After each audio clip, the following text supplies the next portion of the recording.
How you doing, everyone? How are you all doing? Happy July 4th to my American family and friends and viewers that watch this podcast. I hope you have a delightful day down there. We had a delightful July 1st up here, nice weather, went to the fireworks. That was a fun, crazy time with our grandson. Might go down to the States for fireworks again tonight. Today is the day, obviously, in the States when we celebrate this great experiment in freedom. It's an experiment that has been imperfect, as we all know, and yet the ideals are high and lofty. And the founding fathers recognized it was off to an imperfect start. They even said that in so many words. They talked about these were ideals that we are moving towards and reaching for.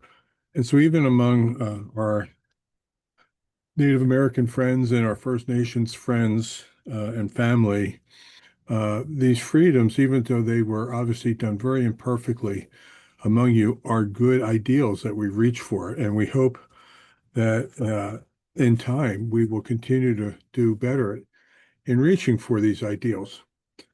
The ideals of being free to believe what you want to religiously, because back in the day that wasn't allowed. You're free to think what you wanted to think and to within just a few restrictions say what you wanted to say, and you could politically be free, um, free to pursue life, liberty, and the pursuit of happiness, right? Like uh, good ideals, but there's a far greater freedom that is out there.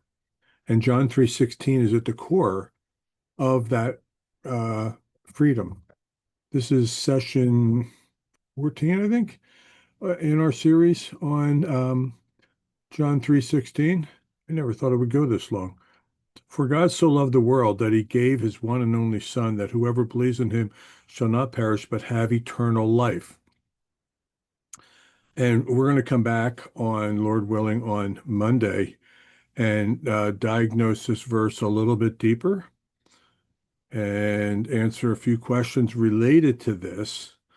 But Jesus himself, he's the focus of who we're supposed to believe in, what we're supposed to believe in the Son that died on our behalf so that we could be free. He had a little talk with some Jewish believers back in the day.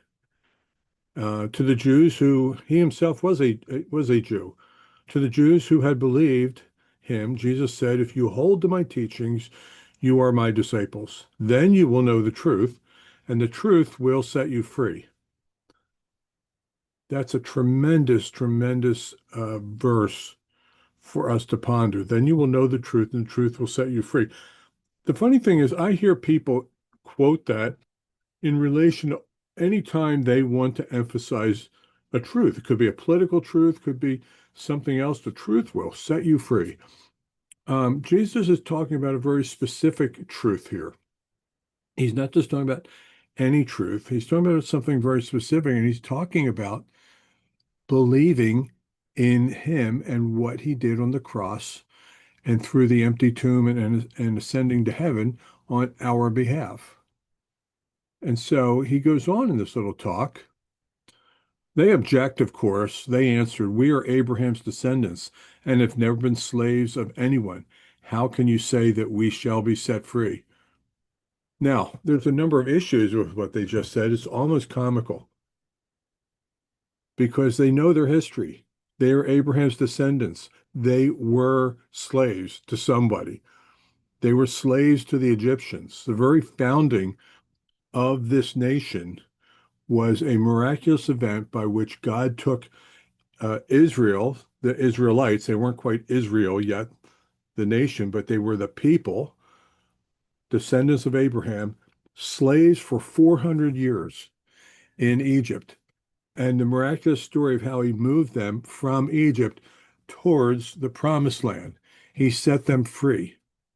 It's a wonderful story, full of twists and turns. They lived it out imperfectly, just as we talked about at the beginning.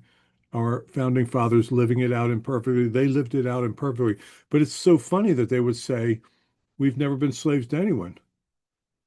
They they were slaves to Egypt for 400 years. That's foundational in their belief system. They had been taken slaves a number of times by surrounding nations, and they know this.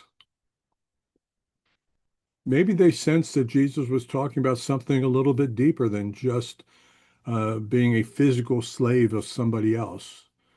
Maybe they knew that he was actually driving at spiritual freedom in his talk.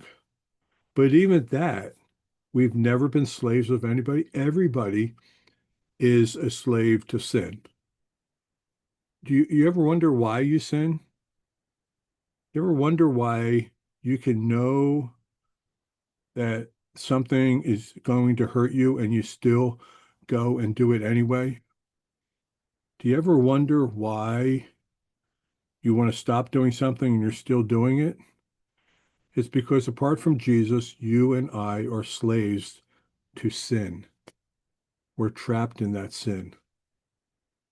And so he said, very truly, I tell you, everyone who sins is a slave to sin. Now, a slave has no permanent place in the family of God. He just says family, but family of God, but a son belongs to it forever.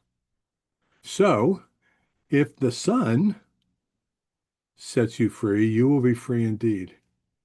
If the Son, whom God loved and whom God gave for us, that if we would just believe in him and have eternal life, we have the tremendous promise of being set free from sin's grip. It doesn't mean that we're going to live a sinless life from here on out.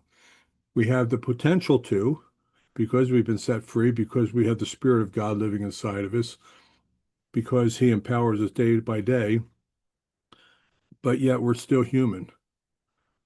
And the perfecting of that process will happen in eternity. But for now, you have been set free if you are a believer in Jesus. John, that's part of the wonder of John 3:16. You have been set free. I have been set free.